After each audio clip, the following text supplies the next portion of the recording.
think we need to realize that we are entitled to nothing. Too many times we try to blame our external circumstances on our position currently.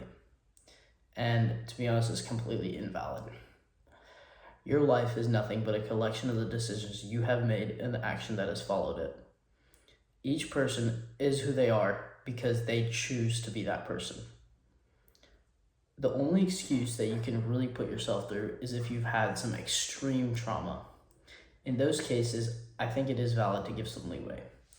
Otherwise, there is no validity in giving anybody leeway for the cognitive dissonance that they feel because they aren't where they want to be. Everything that you do, happiness is evidence-based, I think. Confidence is evidence-based. You need to look back on your actions and get those feelings from it. That's what happens.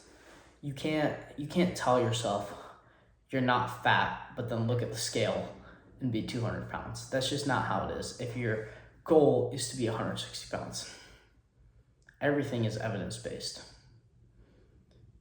You can't get through everything through delusion, whether we like it or not. There's many stories, though, of young boys who have put so much effort into something. They've put all their action into stuff, yet they yield no reward when they do that in sport. That they practice every day, they put all their time and effort, and they still get nothing in return. And a lot of them are saddened by it, but I think that a good question a lot of people will ask is, why go then? Why try? And a better question is, why not? Why wouldn't you try? We'll try to overvalue our time, but to be honest, we have so much time that we just don't realize of. We spend our time sometimes doing things that we don't like to do, just to waste it. I think there's many times we can often look back and be like, today I was doing something, like for example, today I was doom scrolling on my phone, and really I didn't even like it that much. It was just to occupy my time. So why wouldn't you use that time to go do something you actually love? I think also when you are trying to reach for something, you have to take into account the law of detachment. The law of detachment states that you can aspire to be something and work towards it, but you should not attach your self-value to it.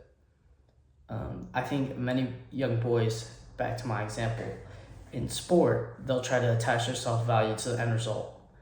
And I think what you have to realize is that it sounds cliche, but finding that happiness in the journey is what really matters. And so they can also tell themselves that I probably could have done something else differently. And that's just the truth. But everything looks better in hindsight. Everything does. Every other choice looks better in hindsight. But you kind of do have to recognize that the human mind is capable of so much. The human body is capable of so much. So the fact that you aren't putting your words into actualization is nobody else's fault but your own. Thank you.